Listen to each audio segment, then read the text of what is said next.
What is up, guys? To recap, we have learned first, stock represents ownership in the company. When you buy a stock, you purchase partial ownership. Second, the more shares an investor buys, the more ownership that they'll have in your company, along with a larger share of the profits as the business starts to make money. That's essentially how the stock market works. Lastly, we have learned the difference between common stock and preferred stock. Today, we're going to discuss about authorized, issued, treasury, and outstanding stocks. Stock is divided into 4 categories. They are authorized, issued, treasury, and outstanding stock. First, authorized stock is the maximum number of shares a company is allowed to issue according to its articles of incorporation. This limit can be increased during an annual meeting of shareholders to vote for it to increase. Second, issued stock refers to all authorized shares that have ever been available to purchase for investors. Third, treasury stock is stock which is bought back by the issuing company, reducing the amount of outstanding stock. Lastly, outstanding shares are the total stock a company has issued to public investors. Investors use outstanding shares to calculate a company's market capitalization and its earnings per share. These are 2 measurements investors commonly look at when they're deciding whether to buy a stock. We'll discuss about EPS in the next time. The useful formula that helps you remember this relationship is issued stock minus treasury stock equals outstanding stock. If a company wants to decrease its outstanding shares, it can conduct a buyback and repurchase some of the stock it previously issued.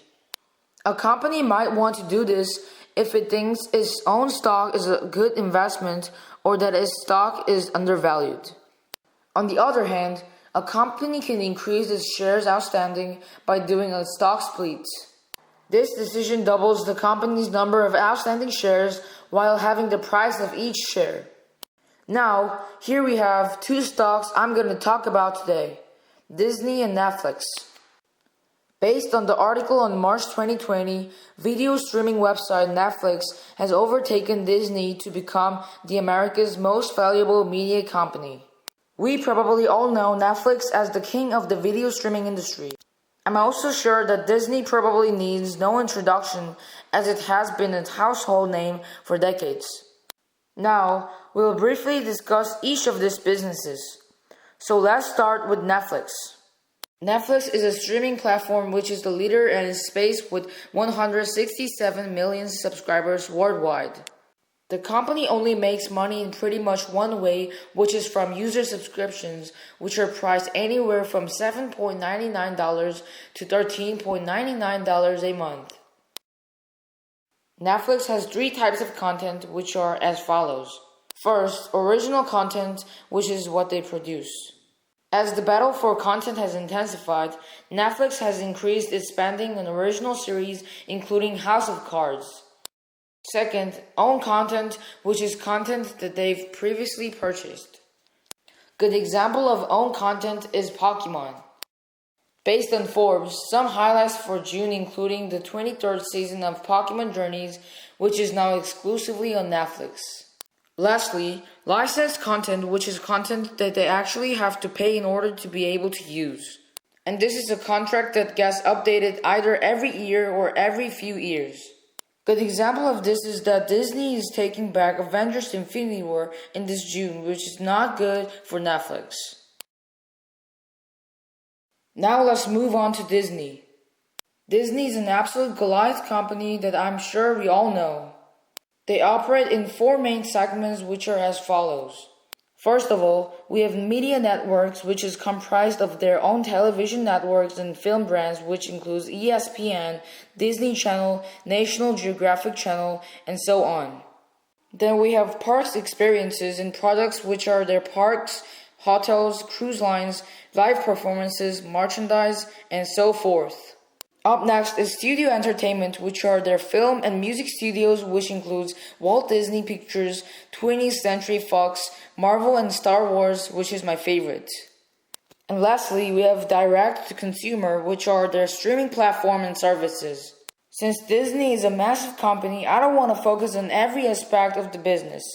Instead, I want to focus on their direct consumer segment, better known as their streaming platforms. Disney owns ESPN Plus, which is a streaming platform for sports fans.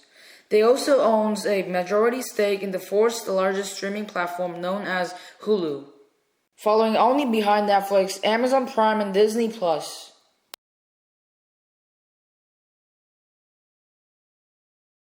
Lastly, as I'm sure you're all aware of, Disney launched Disney Plus in the last half of 2019.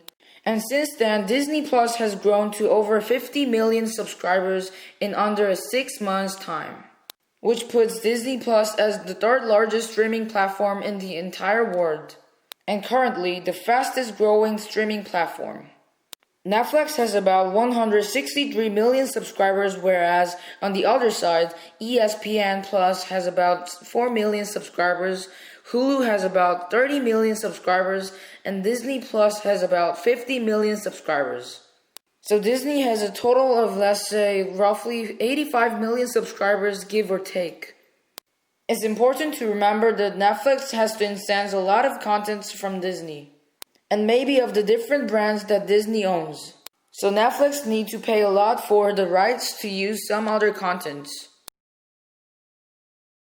Here we have the chart that shows TeenStock metrics for Netflix. First, is this market growing? Yes. Streaming's market growth rate is plus 13.9% in value terms that can be estimated as 1.2 billion subscribers globally. Second, are they good at this market? Yes, Netflix is leading the market. However, big companies such as Disney, Amazon, Apple, and AT&T are competing each other in this market segment. Third, is this market profitably growing? Yes, EPS in 1Q 2020 showed $1.57, which is $106.6 growth compared to last year. Fourth, regarding dividend, there is no dividend provided. Lastly, is current market price is overvalued? Yes, PER shows 90, so this stock is overvalued. Now let's take a look at Disney. Their perks experience in product segment is their largest segment, which makes only $5.5 billion in revenue as of 1 quarter 2020, which is negative 10% growth rate due to pandemic. Media networks earned $7.3 billion in revenue, which increased by 28% compared to past year. Next is Studio Entertainment segment, which brought in over $2.5 billion that increased by 18%. Lastly, in the streaming platform, which they earned $4.1 billion in revenue, which increased by 280%. EPS growth is negative 98% because the COVID-19 pandemic had an appreciable financial impact on a number of our businesses. Regarding dividend, Disney says scrapping its semi-annual dividend will save $1.6 billion, a move that will help offset ongoing slumps in theme park revenues and media AD sales. Finally, PER is 47, so stock is overvalued, but not as much as Netflix stock. As you can see, 3 shares of Disney stocks are included in my portfolio. In addition, 1 share of Lockheed Martin, 1 share of Northrop Grumman, and 1 Boeing stocks are also included in my portfolio. And I would like to share my investment ideas for aerospace and defense stocks in the next time.